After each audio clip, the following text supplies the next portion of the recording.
নমস্কার বন্ধুরা, কেমন আছেন? আশা করছি ভালোই আছেন। আমিও ভালো আছি। এখন আমি পুজোর বাসন মাজছি। এরপরে ফুল তুলে পুজো দেব, তারপর রান্না করব।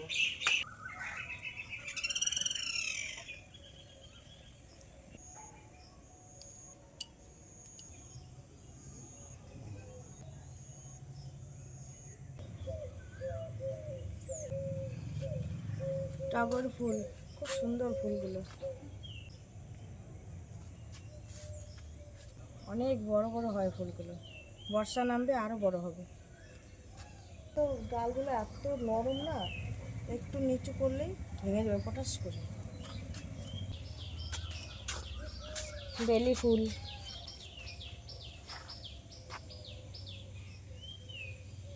এই গাছে একটা ফুটেছে। ফুল তুলে আমি পুজো দিতে বসে গেছি। এই যে আমার ঠাকুর ঘর, এই যে আমার ঠাকুর, আর আছে মা লক্ষ্মী, সরস্বতী, এদিকে আমার শাশুড়ি মা, শ্বশুরমশাই। আমি আমার শ্বশুরমশাইকে বিয়ে করে এসে দেখিনি। আমার শাশুড়ি মা ছিলেন, শাশুড়ি মা খুব ভালো ছিলেন।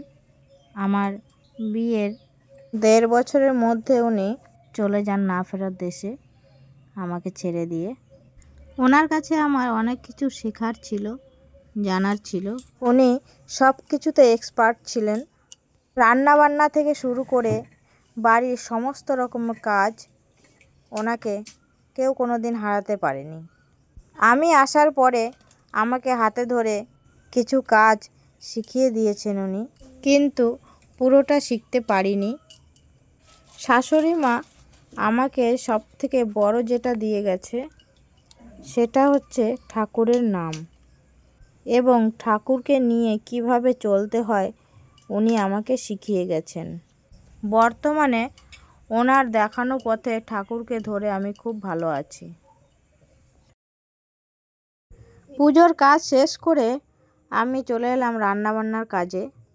আজকে আমি রান্না করব কচুর শাক, তাই কচু শাক কাটতে এসেছি, কেটে নিয়ে যাব। মাছের মাথা দিয়ে রান্না করব। এই দেখুন, কচু শাকগুলো কেটে নিচ্ছি। বাড়িতেই হয়েছে আমাদের। এই দেখুন বন্ধুরা, আমাদের ছোট্ট গাছে কি সুন্দর আম ধরেছে। আমগুলো কত বড় হয়ে গেছে। গতবারে 2টো হয়েছিল, এবারে অনেক কটাই হয়েছে। খেতে পারবো কিনা এখনো গ্যারান্টি নেই। হনুমান বাবাজিরা এসে সব খেয়ে চলে যায়। কত নিচে নিচে আম হয়েছে, এই দেখুন একটা।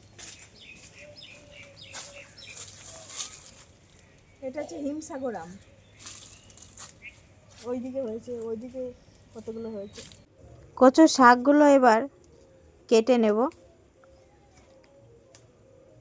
ছোট ছোট করে কেটে নেব রান্না করার জন্য। পাতাগুলো প্রথমে কেটে নিলাম।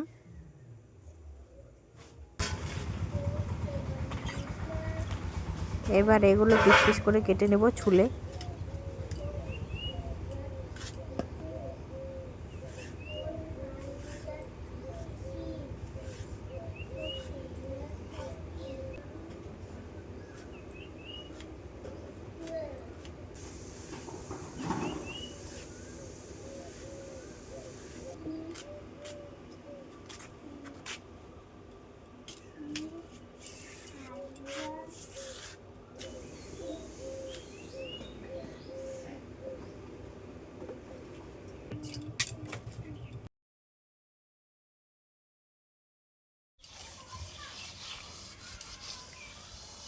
কড়াইতে ছাই লাগিয়ে নিচ্ছি।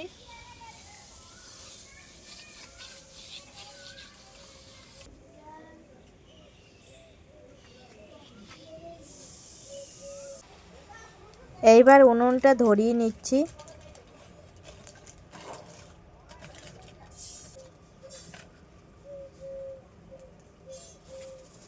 উনুনটা আমার ভালো মতন ধরে গেছে। এখন কড়াইতে তেল দিয়ে দিচ্ছি।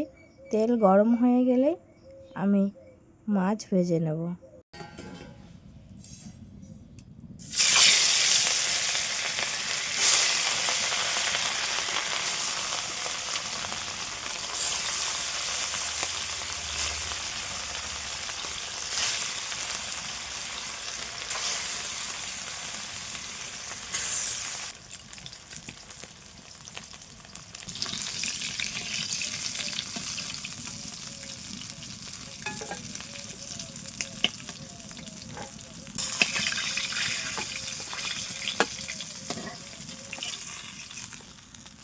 মাছগুলো আমার ভাজা হয়ে গেছে।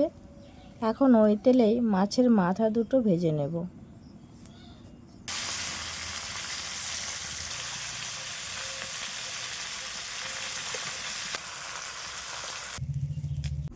এইবার কড়াইতে জিরে আর শুকনো লঙ্কা ফোড়ন দেব।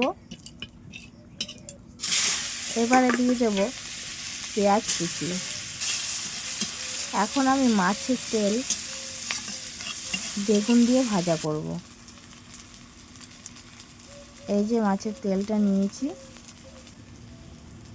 বেগুনগুলো কেটে রেখেছি এইভাবে। পেঁয়াজটা একটু ভাজা ভাজা হয়ে গেলে তেলটা দিয়ে দিচ্ছি।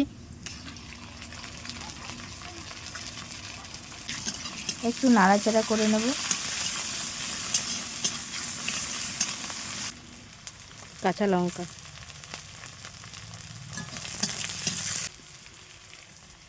বেগুন দিয়ে দিলাম।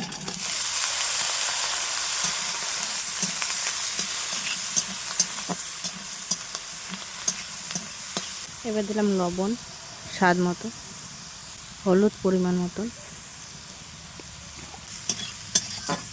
নাড়াচাড়া করে ভালোভাবে ভেজে নেব।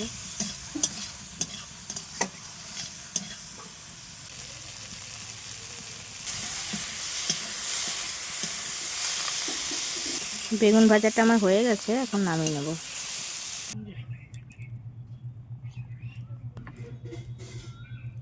এখন আবার সর্ষের তেল দিয়ে দিলাম। এখন আমি ফোড়নে দিয়ে দেব একটি তেজপাতা, দুটো শুকনো লঙ্কা আর সামান্য জিরে। এইবার একটু নাড়াচাড়া করে নিয়ে দিয়ে দেব রসুন। আমি রসুনগুলোকে বেছে থেতো করে নিয়েছিলাম। এবার এই রসুনগুলো একটু লালচে কালার করে ভেজে নিয়ে তার মধ্যে দিয়ে দেব আগে থেকে ভিজিয়ে রাখা কাঁচা ছোলা। ছোলাটা দেওয়ার পর একটু নাড়াচাড়া করে নেব।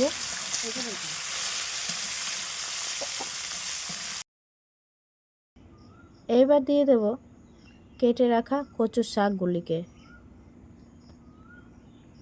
কচুর শাকের মধ্যে ছোলা কিন্তু খুব ভালো লাগে খেতে।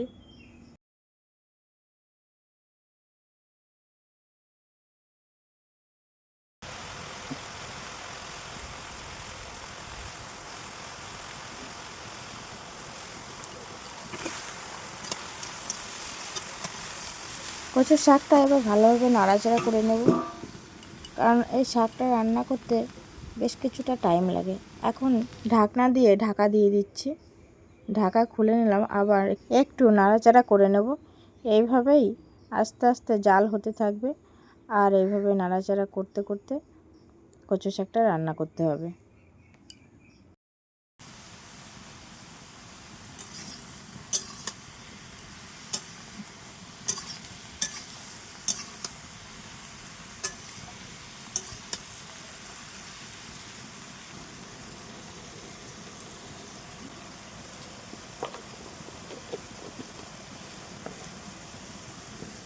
দিয়ে দিলাম লবণ আর দেবো হলুদ,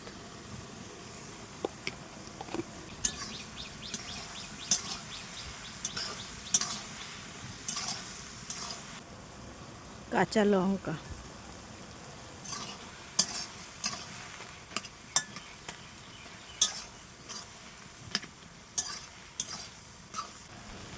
এখন দিয়ে দিলাম ভেজে রাখা মাছের মাথা।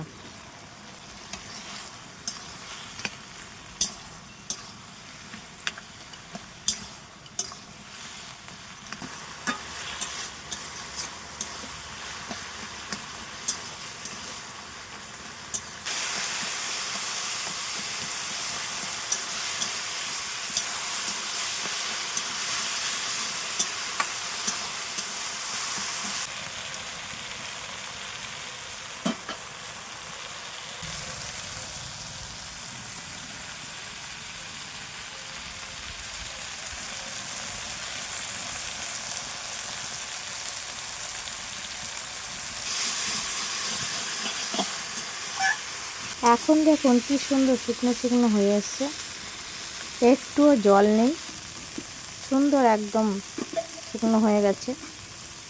আর রান্নাটাও আমার হয়ে গেছে, এখন নামিয়ে নিচ্ছি।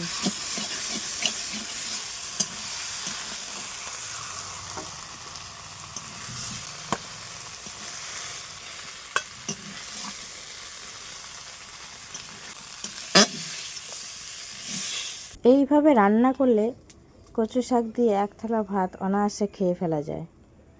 সর্ষের তেল দিয়ে দিচ্ছি।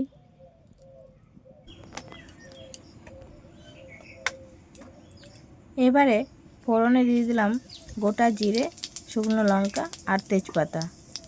এখন আমি কাতলা মাছের রেসিপিটা বানাবো, তাই এখন দিয়ে দিলাম আদা বাটা, জিরে বাটা,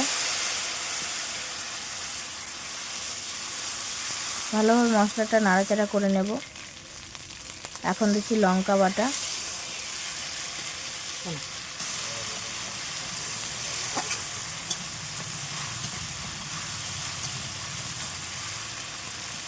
এখন স্বাদ মতো লবণ, হলুদ পরিমাণ মতো, আর একটু কাশ্মীরি লঙ্কার গুঁড়ি দিলাম। এইবার মশলাটাকে ভালো করে কষিয়ে ঝোলের জন্য জল দিয়ে দেব।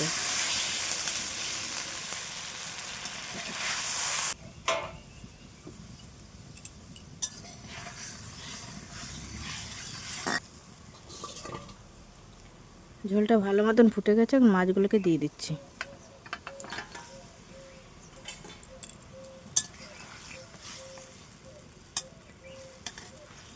কাতলা মাছের রেসিপিটা আমার হয়ে গেছে, এখন আমি গরম মশলা দিয়ে নামিয়ে নেব।